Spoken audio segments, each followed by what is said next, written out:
વખત રાજ્યના નાગરિકો માટે મોટી જાહેરાત થવા જઈ રહી છે। ઉર્જા મંત્રી કનુ દેસાઈ કરી રહ્યા છે પ્રેસ કોન્ફરન્સ। એના લીધે જો થોડો પણ પાવર વધી જાય તો એમને હેવી પેનલ્ટી થતી હતી અને નવું ટ્રાન્સફોર્મર લગાવવાની જરૂરિયાત પડતી હતી।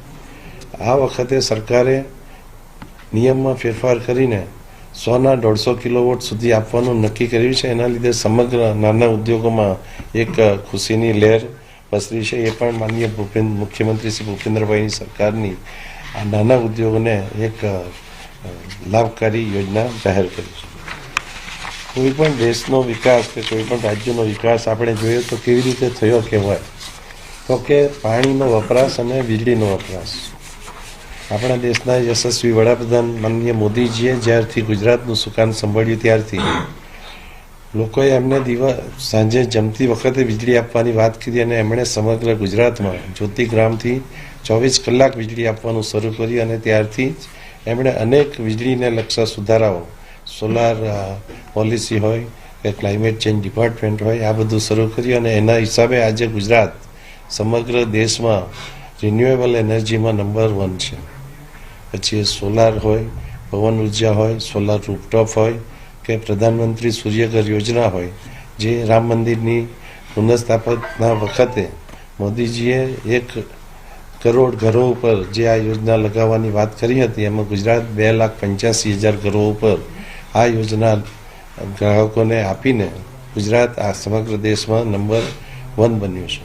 તે જ રીતે સોલાર રૂફટોપ જે આપણી ગુજરાત સરકારે કેન્દ્રની સાથે રહીને કરેલી એમાં પણ 5 લાખ ઘરો પર આપણે સોલાર રૂફટોપ લાગ્યા છે અને આખા દેશમાં 82% રૂફટોપ સોલાર રૂફટોપ ઘર ઉપર આપણા ગુજરાતે લગાવ્યા છે।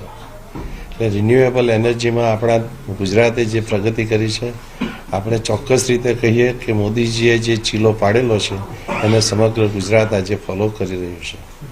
વીજળીનો વપરાશ જોઈએ તો સમગ્ર દેશનો યુનિટ દીઠ વપરાશ એક માણસ આખા વર્ષમાં કેટલી વીજળી વાપરે તો એ 1255 છે સમગ્ર દેશનો, જ્યારે આપણા ગુજરાતનો માથાદીઠ વીજ વપરાશ 2238 છે। આ જ બતાવે છે કે ગુજરાતમાં ખેડૂતો, શહેરીકરણ અને ઉદ્યોગોને જે વપરાશ થાય છે એ સૌથી વધુ છે અને એ આપણું જીવન ધોરણ બતાવે છે। પહેલાં કહેવાતું હતું કે ખેડૂતોને વીજ કનેક્શન માટે ઘણી બધી રાહ જોવા આવતી હતી, હવે કોઈ પણ વીજ કનેક્શન 3 થી 4 મહિનામાં ખેડૂતને તાત્કાલિક મળી જાય છે અને એમાં કોઈ તકલીફ આવતી નથી।